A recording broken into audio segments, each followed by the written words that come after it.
Hey, it's John Lee Dumas of EO Fire, and it's The Entrepreneurial You, the show for dedicated and passionate Caribbean entrepreneurs seeking daily inspiration, brought to you by author, speaker, and award-winning entrepreneur Heneka Watkis-Porter. You must be prepared to ignite.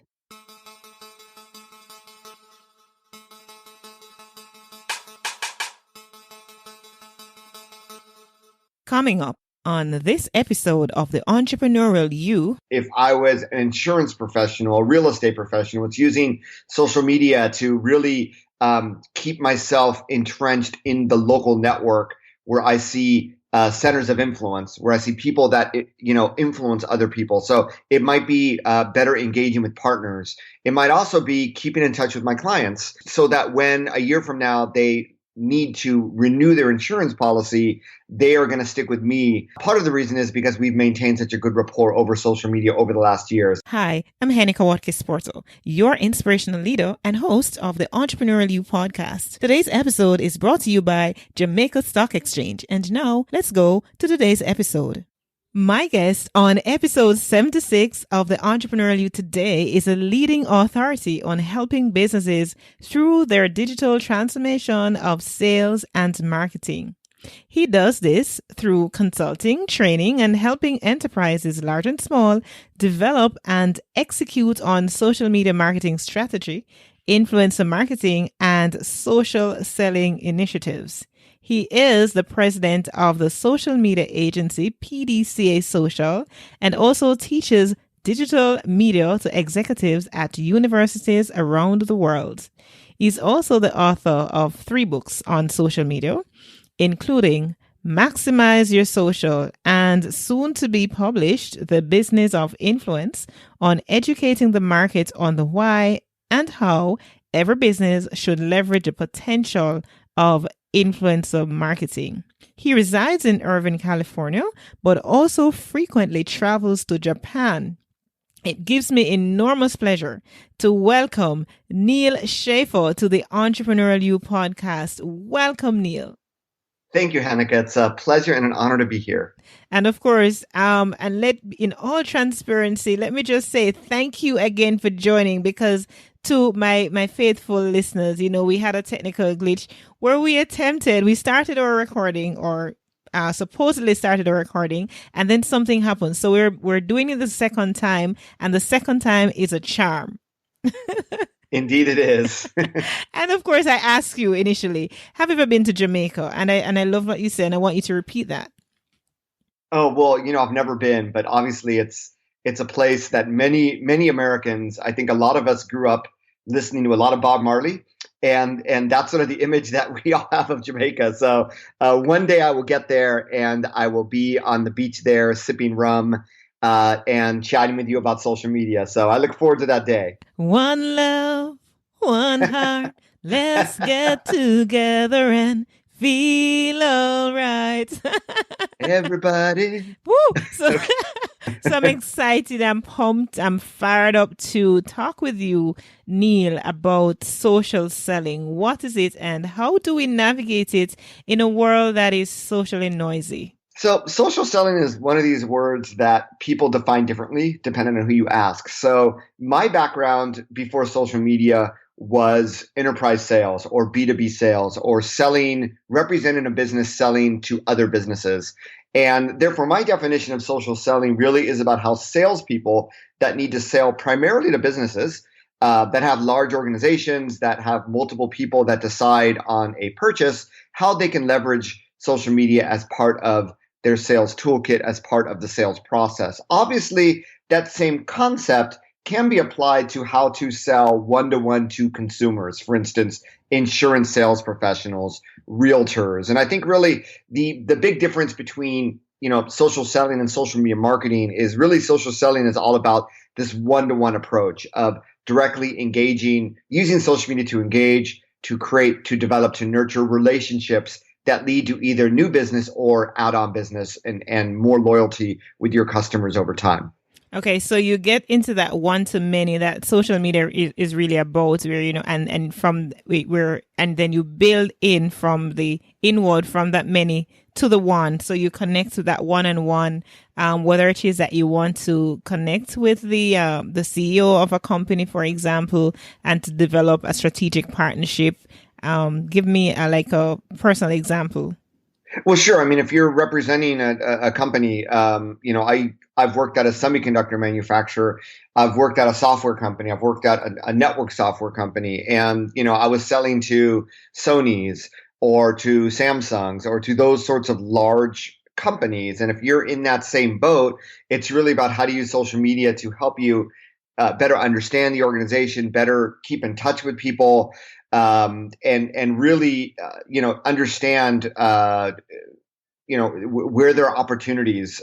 When someone mentions on LinkedIn that they just opened up a new branch, in the same city you live. Well, who's working there? How can I develop relationships there that can help me with my business? It could be, you see that the person that used to be the key person buying from you at a company just switched jobs to another company. Well, who is now the key person? So, as I like to say, social media replaces nothing. It complements everything. So what social media does is it gives you additional information. It gives you intelligence that you can utilize. It helps you keep in touch better with people, whether they be prospects, whether they be customers, and it helps you find new people to keep in touch with. So at the end of the day, the sale is not being done over a LinkedIn, over a Facebook, over an Instagram, unless you're an e-commerce store. And then we get more into the social media marketing. But really, we're using social media to help us nurture those relationships that are critical to salespeople. Okay, so it's like looking some persons digitally in the eye and seeing what they're up to and connecting, building rapport and connecting with them for, with possibly the end goal of eventually being able to sell to those people. Absolutely. I'll give you, that's sort of the B2B approach. If I was an insurance professional, a real estate professional, it's using social media to really keep myself entrenched in the local network where I see centers of influence, where I see people that, influence other people. So it might be better engaging with partners. It might also be keeping in touch with my clients so that when a year from now they need to renew their insurance policy, they are going to stick with me. Part of the reason is because we've maintained such a good rapport over social media over the last year. So, there's a short term, need to make a sale. There's also this long term, keep the relationship engaged and nurtured so that when the time comes, I will be top of mind. And it's really maintaining that top of mind status that is really critical for a lot of people in business. So, like I said, it doesn't replace anything. It complements everything, but it gives us a chance to keep in touch on a more regularly basis than, for instance, sending an email or sending a phone call. It also lets us be authentic and engage in a casual way more frequently than we could do outside of social media. And so when we look at things like cold calls and hard sells, where does social selling fall in the scheme of things right there? Yeah, I think it's obviously replacing a lot of those activities. There's still salespeople that swear by the cold call. And if I was going to do a cold call, I would at least be using social media to find out more about that person before I call them, right? And therefore, that is one way in which you use social media from a sales perspective to develop, information, to find information about people and what might trigger them to want to talk to you. But we're in an age now where people are tuning out of phone calls. There's the do not call list. There are apps that screen calls. I know that on my phone with T-Mobile, if it's a phone number that is getting a lot of spam reports, it'll actually say scam likely. So people are tuning out these old forms of things, and they're just spending their time differently. Social media represents this convergence of information and communication, and this whole digital transformation means we're just spending less time doing some things and more time doing other things. Yes, there's still people that use the phone a lot, but for every person who uses the phone a lot, there's another that probably texts more than they use the phone, or they use social media more than they text or use the phone, or maybe they just use their phone primarily for information, not for phone calls. So, and when they do a phone call, it's over, Facebook Messenger, it's over Skype, what have you. So, or it's over WhatsApp, obviously. So it really, as people change the way that they communicate with each other, salespeople have to understand that, and they have to gear their tactics differently. The same thing that worked in marketing 20 years ago does not work today. It's the same thing for sales. And maybe you sell to an older generation that is not really active in social media. And there are still some companies and some customers where it isn't as relevant. But the minute when you look at the demographics and you start to see the millennial generation now composes a majority of the workforce, and more of these people are in managerial positions and in decision-making positions, you realize that it's already too late because you've missed out on a golden opportunity to be able to leverage the social media that you've been trying to avoid for so long. So my message to everybody, it's all about the education. It's all about jumping in. These are not fads. These are not trends. These are here to stay, and really trying to find a way to use it and to connect with other people. And from that, you find just a lot of value, not only in sales, but in life in general. And for those people who would, still want to swear by cold calls and so on, what's happening now is forcing us to think differently and to even do those things differently. For example, I remember I was doing a conference or preparing to do a conference, and I wanted to pitch to some sponsors and speakers. And instead of sending an email like, the regular email, I created a 60-second video. And I was able to send that video, like I would say in an email, but I put it in a video format. And the response rate was overwhelming, all because it was done differently. So even with, persons sometimes still doing things like, the cold calls and so on, social selling, social media and social media marketing, they've all forced us to be thinking differently about how even some of the traditional things are being done. Yeah, I mean, it's always changing. Life is always changing. Just look at the amazing technological advancements we've had, and we seem to have every year now with AI and what have you. So we always need to be pivoting. Those that work in social media, like myself and perhaps yourself, Heneka, you realize that the needs of customers really evolves over time because the technology is changing. And it really, I think it goes for any industry, every company. I just saw yesterday that in Japan, Toyota and Nissan and all the big Japanese automobile manufacturers realize that people in the future, with self-driving cars coming up, with Ubers, people are just going to be buying fewer and fewer cars. There's not going to be a need to own a car in the future as much as there is today. So they're saying we're not a car company, we're a mobility company. We provide cars and services to allow people to get to where they want to go. And it's this type of rethinking your thought process that what you've been doing up until now will never be as successful because things change, and you always need to be slightly changing and evolving what you do in order just to really keep up. If you I thrive on change. I absolutely love change. I'm not afraid of change. But if you're afraid of change, it can be very, very hard. And it's very, very easy to just push back on all this. But I'm assuming, Heneka, those that are listening to your podcast are not afraid of change and embrace change. And I think that's a great example you gave of doing something different, because it is a noisy world. And if you're just doing what everybody else is doing, you're not going to stick out. But the thing that helps you stick out is really personally connecting with someone. You want to increase your followers on Instagram? Have you ever tried to personally, not just like someone or follow someone, have you ever tried to actually send an authentic comment on someone's post that really, might resonate with them and might resonate with their fans, and really build relationships? And the more you build these sorts of relationships over social media, not only does your community grow, not only does your influence grow, but it also helps you with your sales, assuming that you're being strategic as to who you are, obviously whose posts you are targeting to comment on. And it goes the same with Twitter and with Facebook and with LinkedIn. It's all about this strategic approach to who you connect with, who you engage with, what sort of content you post. And that should all really be aligned with your social selling strategy. And it constantly remains constant, that the only constant is change. Absolutely. Okay, and a good place at which we can take a break. So let me take a break. I'm going to read a review and thank my sponsor.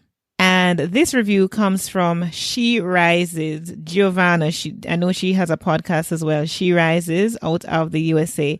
And her review says, amazing content, great energy. Thank you so much, Giovanna, for sending that review, leaving that review for me. And you too could hear your review being read live on the Entrepreneurial You podcast. When you go to iTunes and leave a rate and review, simply send me an email to let me know that you did leave a review, because of the many Apple stores, I would have to go to each individual country to identify that you would have left one for me. So please, I encourage you, send me a review. I'd be happy to read it here. LeaderCast Woman 2018 is happening October 12 at the Jamaica Pegasus Hotel. Attend LeaderCast Woman 2018 and learn how you can be a leader who motivates people and champion ideas in ways you never thought possible. Register now at HenekaWatkis-Porter.com or call 876-849-2571 to claim your 20% discount for a limited time only. That's HenekaWatkis-Porter.com or 876-849-2571 to claim your 20% discount for a limited time. We needed to raise capital, but our experience with local financial institutions was that they were cautious and slow to act, and interest rates were far too high. We had real concerns about financing our business through outside equity investors and the possibility of interference. Could we get a fair valuation for our business? We had our own ideas about the business and its value. Should I go the traditional route of bank financing, or should I try the Jamaica Stock Exchange? So we made a call and experienced transformation of our business through conversations. I'm John Mafood, CEO of Jamaican Teas, and we're listed on the Jamaica Stock Exchange. Give us a call today at 876-967-3271 to begin your transformation through conversation. We want to see your company listed on the Jamaica Stock Exchange. So you want to start your podcast, but you don't know where to host it. Go to HenekaWatkis-Porter.com and claim your 1 month free of podcast hosting on Blueberry. Or if you already have your host but aren't getting statistics on your podcast, you can claim 1 month free stats from Blueberry at HenekaWatkis-Porter.com. That's HenekaWatkis-Porter.com. Go right now and claim your 1 month free statistics. And welcome back. We come right back. And I'm speaking with Neal Schaffer. Neal Schaffer, he is a leading expert on digital marketing, sales and marketing, and he is traveling the world, speaking at different universities, lecturing at different universities, and sharing his wisdom. We're talking particularly about social selling. And before we went to the break, we got to the point that the only constant is change, and we need to be changing with the times, or else we're going to be left behind, and we don't want to be left behind. So, Neal, let's continue. You lecture all over the world, and based on what you've seen, you've been in Japan, in Finland. Where are the other places that you lecture? Yeah, I've spoken to more than a dozen countries. So, South Africa, Romania, Malaysia. I currently teach at 3 different universities: Rutgers University here in New Jersey in the United States, the University of Jyväskylä in Finland, and then the Irish Management Institute in Ireland. Based on what you're seeing in the U.S. Society versus what's in Finland and other places, is there any noticeable difference between what we're talking about in terms of social selling and how people approach it in one territory versus another? I think that's this global trend towards using social media continues. However, how we use it really depends on the culture. So in Japan, LinkedIn never did very well there. It never became very popular. On the other hand, Facebook became very, very popular. And therefore, people in Japan use Facebook as if it was LinkedIn. So I'd go to a business meeting and I'd get a Facebook friend request when I got back to my hotel that night, which to many in the United States would seem really, wow, I only want to use Facebook for my private, for my family, for photos with friends. But more and more people here in the United States, more and more salespeople realize, wow, if I can connect with my clients on Facebook, I can really engage with them and get to know them in an unprecedented and deep way. So there's more and more salespeople that are accepting that challenge and leveraging a Facebook for business as they would any other social network. So that's one example. Another example, I recently spoke in the Middle East in Bahrain. And in Bahrain, small businesses there basically use Instagram as their website. So Bahrain is a relatively small country where the Instagram is the website, WhatsApp is the phone number. And basically, when you go to their Instagram profile, if you see something you like, it's like a catalog of their products, whether it's a local bakery or a clothing shop. You basically, you call them on WhatsApp, you say you want that product, and then they hand deliver it to you by motorbike or what have you that same day. So it's really, really fascinating. I've never seen Instagram leveraged to that extent as I have in Bahrain. And from what I hear, there are other Middle Eastern countries that are like that as well. As far as just general social media marketing, I do think that the United States is ahead in many ways because the social networks were developed here. But, everybody is progressing very, very quickly. And I don't think there are many countries in the world that are that far behind. But you have to remember that entrepreneurs, fortunately for us, and startups move the quickest. We are the quickest to embrace change. We're the quickest to leverage this. And therefore, as I write my book on influencer marketing, the business of influence, a lot of successful case studies, for instance, of leveraging influencers on Instagram come from startups, right? They don't have that legacy that they have to deal with. They can start fresh. For larger companies, they have that legacy. They can't just dive right in, right? They're still primarily on a Facebook, LinkedIn, Twitter. They're still trying to teach their salespeople how to use social media. And therefore, I recently teamed up with Rutgers University to create a social selling program for salespeople at a university, which I think is actually the first time in the United States. And it finally happened. It was finally released in 2018. So this whole aspect of the digital transformation, whether it's social media for sales or for marketing, it takes time because people don't change overnight. Some people are more resistant to change than others. Some people are early adopters. Some people are laggards. So therefore, it takes time. It takes many years. It takes a decade. For many people, it might take a generation. But therefore, that's why there's always a need for this type of education on your podcast.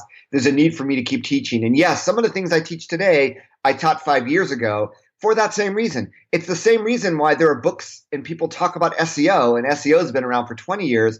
There's still a need. People still talk about leadership, but there's still a need for people to brush up and to find out how to become a better leader. So social media becomes one of these evergreen type of things that I think as a professional, as an entrepreneur, we need to always be studying, always be learning, always be investing because it does change so rapidly. And there's always new case studies to learn from, new approaches that we can learn from. And that is what excites me. It's what also challenges me to be able to keep up and to be able to always provide insightful information, whether it was 2010 or it's today or it's 2025.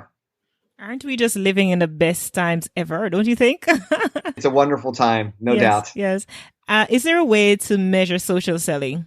Well, at the end of the day, social selling really becomes, if you're using it for sales, at the end of the day, it's all about the sale, right? So when you make a sale, do you know where that sale came from?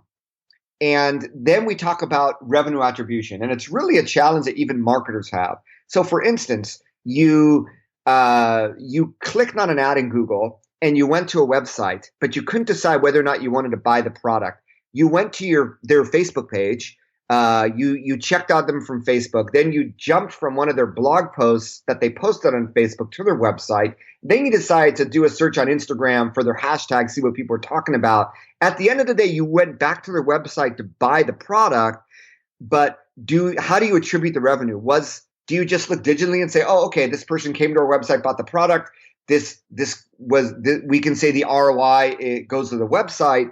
Or can we say the reason why they bought the product, really social media in some way contributed to that because they went to our Facebook page, they went to our Instagram, they did many, many different things before they decided to buy. And I think these days, that is the nature that we call the buyer's journey has changed. It's not, in the past where communication channels were limited, we couldn't do research on the internet. There was no TripAdvisor. There was no Yelp. We couldn't ask people, hundreds of people or millions of people on social media. We couldn't send out a tweet and get people's opinions, right? But today we can. And therefore, the buyer's journey is usually not linear, but it goes over many, many different channels. some social, not social. Within social, it might go across different social networks. And I think the same is for sales, right? So the buyer is researching different things. So part of what they research might come from that salesperson that is engaged with that buyer. So this gets tricky. So did the ROI come strictly from social media? Chances are it did not, because social media replaces nothing, complements everything. But did social media play a role in helping accelerate that deal, in helping increase the probability of that deal? Of the customers that you're closing business with, are you very actively engaging with the buyer on social media, or are you not? And I think these are the ways in which companies are seeing, what role did social media, if any, play in the deal, and how much of a role did it play? It's very similar to a website, right? If they came to our website, then that website played a role, and we need to have a website. And we don't question, although some businesses still do, for the most part, we don't question the fact that we need a website today. I think we don't question the fact that as marketers or as entrepreneurs or startup launchers, we need social media. It becomes part of our infrastructure. And I think there will come a day when VPs of sales, when chief revenue officers realize our salespeople need to have social media as part of their infrastructure to keep in better touch with prospects, with their customers. So the question of ROI, of whether it be of social selling or of social media in general, it's always at the beginning people ask because it's something new. And over time, as they see the ROI, although they'll continue to measure, it begins to be less of a debate and more about how do we more effectively leverage social media. We understand that we're going to develop business. And, influencer marketing is a great example. If you engage with 100 influencers and they post about your product, you're going to get some business from that. I don't know how much it's going to be, but there's going to be ROI from that. Even if it's not a sale, it's the impressions that you get, the number of people that saw that, the number of people that engage with that content that you would not have gotten otherwise. So the question is not, is there ROI or not? It's how do we effectively leverage this time and get more from it. And I think that begins to be the ROI of social selling. So Heneka, I know that we talked before in email, you mentioned, social selling index. So LinkedIn has actually created their own index, and anybody can find their score. If you do a search for LinkedIn social selling index, you'll find a score. And what that score is basically telling you to do is all the things, that we would teach in a social selling program. Make sure that you connect with your partners, with your network, with potential customers. Make sure that you are publishing content on a regular basis to engage with potential buyers through content. Make sure that you are engaging with content in your industries that you're keeping top of mind share. Make sure that you are engaging with your prospects. So the social selling index comprises 4 different components, but it's all about sort of this top of the funnel, building awareness. Making sure that you're doing the right things, you're connecting with people, you're engaging with people, you're publishing content so that others can engage with you through your content.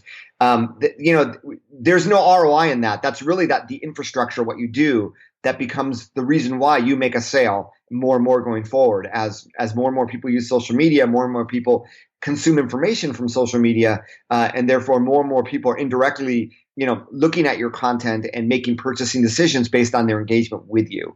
So, the ROI, any of this is not a simple answer, but hopefully that helps you rise above that ROI question to understand the intrinsic value that all of this has. And I think 10 years from now, today I get very few questions about the ROI of social media marketing, Heneka, but 5 or 6 years ago, everybody was asking that. There were books out called Social Media ROI because people didn't get it. I think people get it now, right? And I think with influencers, seeing the amount of investment going into it, people understand the ROI of influencer marketing. The social selling piece is a little bit late because I think sales is late to change compared to marketing. But I think we're going to get there. And as generations change, as more and more people just leverage social media and they see the strategic value of connecting with customers, that question becomes less and more of how do we train our salespeople so that we're all leveraging it? How do we better leverage it, more effectively leverage it? How do we provide our salespeople with better content that's going to help lead to better engagement, et cetera, et cetera? Social media replaces nothing, complements everything. The second time is definitely a charm and was worth every moment of it. And so I want to thank you so much, Neal. We're talking with Neal Schaffer, social selling, social media, digital marketing expert. I'm going to ask you, Neal, at this point to just share your contact information, how we can get in touch with you. Well, it's very easy. I am Neal Schaffer across every social network. That's NealSchaffer.com. Or just go to nealschaffer.com and you'll be able to find out anything and everything you want to know about me. Neal Schaffer, thank you so much. I wish you every success in your endeavor. This has been a very insightful conversation. You see me behind. I'm grinning or smiling from ear to ear because I'm so totally, involved in the conversation and what you're saying and so on. It has great value. Thank you so much. Oh, thank you so much, Heneka. I wish everybody the best of luck. We have come to the end of another great episode of the Entrepreneurial You podcast. Remember to subscribe in Apple Podcast and download all the episodes that you would have missed if you have not already subscribed and downloaded the episodes, and play them to the end as well, because good stuff is always at the end too. So do that, as well as go and leave a rate and review right now. I'd appreciate that. It helps a lot because I put a lot of effort into creating this free content, and it does help when I know that it is of significant value to you. So show your love by going to Apple Podcasts and just leave a rate and review. And when you leave that review, do send me an email at henekawatkisporter@gmail.com, because I'd love to be able to read them in an upcoming episode. And if I'm not notified, I won't know it's there, because unless you go into all the different stores in Apple, there is no way that I can actually know that a review was left or a current review was left. So it's important that when you leave your review, you send me an email, let me know about it so I can go look for it and read it live on an episode of the Entrepreneurial You podcast. Thank you so much for tuning in. I'm Heneka Watkis-Porter. Remember, you were born to win, but to be a winner, you must plan to win, prepare to win, and expect to win. Walk good.